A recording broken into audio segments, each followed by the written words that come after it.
ինչ հարաբերակցության մեջ է գտնվում Վճռաբեկ դատարանի նախագահի եւ պալատների անդամների վարձատրության հարաբերակցությունը եւ երրորդը, երբ ասում է 10%, 35%-ի 10% հավելումն է, դա թե 35%-ին գումարած 10%, այսինքն 45%, մասնավորապես երրորդ փուլից սկսած, էլի։ Հասկանալի է հարցերը։ Շնորհակալություն։ Նախ ասեմ, թե ինչու է հիմա նախագիծը ներկայացվում, այն պարզ պատճառաբանությամբ, որ անցել է, ստիպված է եղել անցնել որոշակի պրոցես, այսինքն գրվել է, շրջանառվել է, քննարկվել է կառավարությունում եւ այլն, եւ պետք է նշեմ, որ այս նախագիծը մշակվել է ավելի վաղ, քան պետական բյուջեի մասին օրենքի քննարկումն է եղել, բայց պայմանավորված այն ընթացակարգերով, որոնց մասին ես խոսեցի, հիմա է հասել ազգային ժողով։ Ամեն դեպքում մեր ուշադրության կենտրոնում հարցը ամիսներ է եղել եւ մենք քննարկել ենք նաեւ շահագրգիռ մարմինների հետ, ցանկալի կլիներ ավելի վաղ այս փոփոխությունները անել, բայց ժամանակային առումով ուղղակի չենք հասցրել։ Հավելավճարի հաշվարկման կարգի հետ կապված, եթե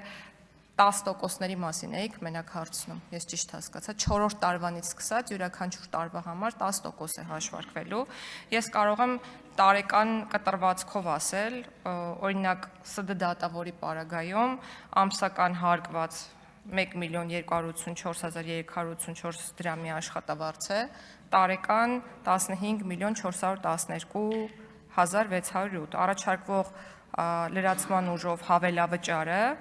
ապրիլից օրինակ կկազմի 150-ից 510.000 դրամ կախված ստաժի քանակից։ Եվ վերջին հարցը, որ չմնա անպատասխան, ես չունեմ թվական տվյալներ հիմա, բայց գրավոր կպատասխանեմ։ Արձագանք ունեք, պարոն Մինասյան։ Այո, Տիկին Գալյան, շատ կարևոր է, որպեսզի վարձատրության համակարգում փոփոխությունները լինեն միասնական։ Մենք բազմիցս այս հարցին անդրադարձել ենք եւ մեր քննարկման հիմնական քննադատության թիրախը հենց եղել է այն, որ կտրտված են ներկայացվում տարբեր կարևորագույն հաստատությունների վարձատրության համակարգերը իրարից տարանջատված են լինում։ Բնականաբար հարցի նաև նպատակը սա էր, ինչու միասնական մոտեցում չի ցուցաբերվում, օրինակ եթե դատական համակարգի մասն ենք խոսում, ոչ դատական համակարգի, օգնականերից սկսած ավարտված դատավորներով, դատարանի նախագահներով եւ այլն, կարգադրիչ ծառայությունով, ուզում եմ ասել ամբողջական համակարգ որպես առնվազն գոնե այս մի ենթահամակարգում, էլ չասած որ ամբողջ պետական համակարգի մասին էլ է կարևոր մտածել։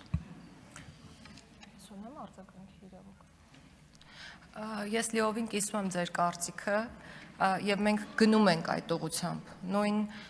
կատարողականի հիման վրա պիլոտային ծրագրով վարձատրություն տալու մեխանիզմը, որը փորձարկվեց, միտված էր նրան, որ օբյեկտիվ չափանիշներ սահմանվեն, որոնցով հնարավոր կլինի գնահատել աշխատանքը պետական մարմինների եւ պետական ծառայություն իրականացնող անձանց, որպեսզի հաջորդ քայլը լինի պետական պաշտոններ եւ պետական ծառայության պաշտոններ զբաղեցնող անձանց վարձատրության մասին օրենքի ամբողջական համակարգային փոփոխությունը։ Այսինքն լիովին ընդունելով ձեր առաջարկի տրամաբանությունը,